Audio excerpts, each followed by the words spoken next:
नमस्कार दोस्तों, राज media Hindi YouTube channel पे आपका स्वागत है। दोस्तों, राज मीडिया हिंदी यूट्यूब चैनल के माध्यम से आज हम आ गए आपके बीच में बड़ी अपडेट लेके। दोस्तों, राज मीडिया हिंदी यूट्यूब चैनल के माध्यम से बता देता हूं, भारत में संविदा कर्मचारियों की अब बल्ले बल्ले होने वाली है। जी हां दोस्तों, 25 नवंबर 2025 से समान वेतन का जो आदेश है वो लागू किया जाएगा। समान काम के लिए समान वेतन पूरे देश में लागू होगा। किसका बढ़ेगा वेतन, उसके बारे में विस्तार से हम इस वीडियो के माध्यम से जानने वाले हैं। साथ में बता देता हूं दोस्तों, सभी कर्मचारियों के लिए जो नियमितीकरण प्रक्रिया है वो शुरू की जाएगी। तो दोस्तों, मैं आपको बता देता हूं, आप राज मीडिया हिंदी यूट्यूब चैनल पर बने रहना। दोस्तों, राज मीडिया हिंदी यूट्यूब चैनल पर रोज हमारी इसी प्रकार से नई नई अपडेट आती रहती हैं। तो चलो दोस्तों, वीडियो स्टार्ट करते हैं। नियमितीकरण प्रक्रिया और संविदा कर्मचारियों को समान काम के लिए समान वेतन के लिए जो आदेश जारी किए गए हैं उनके बारे में विस्तार से जानने वाले हैं। दोस्तों, बता देता हूं, भारत में संविदा कर्मचारियों को अब समान काम के लिए समान वेतन जो कानून है उसके लागू होने की प्रक्रिया तय कर दी गई है।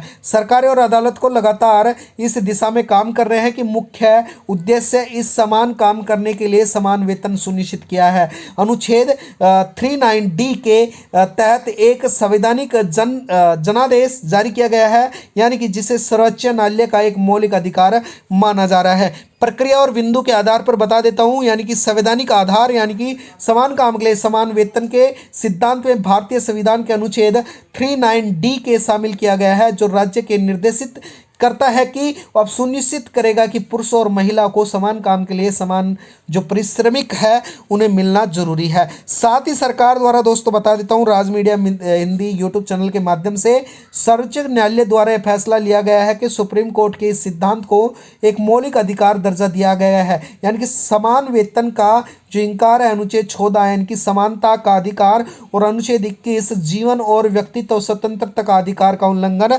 माना जा रहा है। कानूनी ढांचा तैयार करें तो यह सुनिश्चित करने के लिए समान जो पारिश्रमिक अधिनियम है 1976 जैसे कानून बने, जिससे उद्देश्य से लिंग के आधार पर वेतन का भेदभाव समाप्त हो दोस्तों, और समान काम के लिए समान वेतन का जो आदेश लागू हो, नियमितीकरण प्रक्रिया शुरू हो, जिससे संविदा कर्मचारियों को किसी प्रकार का धरना प्रदर्शन नहीं करना पड़े। राज मीडिया हिंदी यूट्यूब चैनल के माध्यम से बता देता हूं दोस्तों, कार्यवंश जो एजेंसी तैयार की गई है उसमें सरकारी आदेश जो विभिन्न राज्य सरकारों और केंद्र सरकारों ने अपने जो संविदा कर्मचारियों के लिए वेतन और भत्ते बढ़ाने के लिए आदेश जारी कर दिए गए हैं, भले ही वो स्थायी हो चाहे न स्थायी हो। साथ ही न्यायिक दबाव यानी कि संविदा कर्मचारियों को संगठन नियमितीकरण और समान वेतन के लिए सरकार का दबाव मानने के लिए अदालत को सहारा लेंगे, और कई मामलों में अदालतों ने सरकार को समान काम के लिए समान वेतन के जो आदेश हैं वो भी जारी कर दिए गए हैं। तो राज मीडिया हिंदी यूट्यूब चैनल के माध्यम से बड़ी खबर लेके आया हूँ दोस्तों। इसमें जो चुनौतियां और प्रगति क्या रहने वाली है, हालांकि इस प्रक्रिया में कई चुनौतियों का सामना करना पड़ेगा, जैसे कि वरिष्ठता और अनुभव के आधार पर वेतन निर्धारित करने का मुद्दा एक अहम मुद्दा होगा।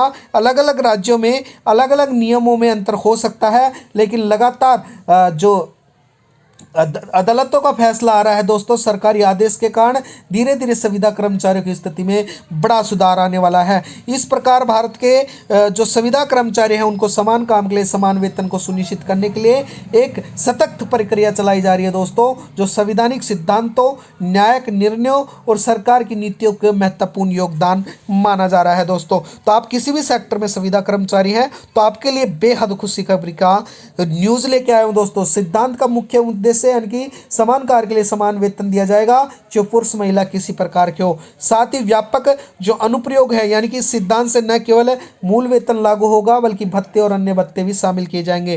अस्थायी और स्थायी कर्मचारी इस सिद्धांत से ठेके मजदूरों और अस्थायी कर्मचारियों पर लागू होगा, ताकि वो स्थायी कर्मचारियों के समान वेतन और सुविधाएं मिल सके।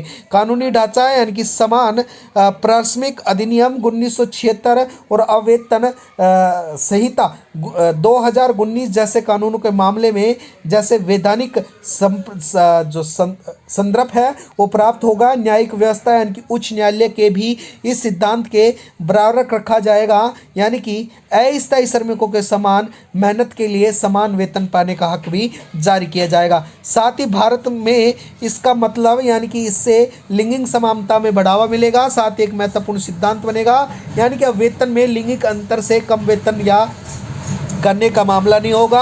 अनुच्छेद 39D के तहत सामाजिक और आर्थिक न्याय का प्रतीक है, जिससे राज्य के ऐसी नीतियों को समान निर्देश जारी किए जाएंगे, नागरिकों को समान अवसर प्रदान कराए जाएंगे। दोस्तों, आप किसी भी सेक्टर में हो, आपको समान काम के लिए समान वेतन मिलेंगे। साथ ही जो नियमितीकरण प्रक्रिया है उसका लाभ भी मिलने वाला है, यानी कि समान कार्य के लिए समान वेतन, भत्ते, अन्य लाभ और न्यायालय आउटसोर्सिंग शोषण को प्रावधान है उसको कम किया जाएगा और अधिक समय सेवा दे रहे हैं उनको नियमित भी किया जाएगा। मुख्य यानी कि 10 साल से अधिक सेवा दे रहे हैं दोस्तों, उनको अब नियमितीकरण नीति के तहत पक्का रोजगार मिलने वाला है, नियमित रोजगार किया जाएगा, उनको नियमित किया जाएगा। समान वेतन और भत्ते यानी कि नियमितीकरण प्रक्रिया के बाद नियमित संविदा कर्मचारी को भी स्थायी कर्मचारियों के समान ही वेतन, भत्ता, सुविधा यानी कि महंगाई भत्ता, पेंशन और भविष्य निधि और अन्य लाभ भी मिलने वाले हैं। शोषण के खिलाफ फैसले भी लिए जाएंगे, यानी कि सार्वजनिक संस्था नौकरियों पर आउटसोर्सिंग को शोषण का समाधान को रूप में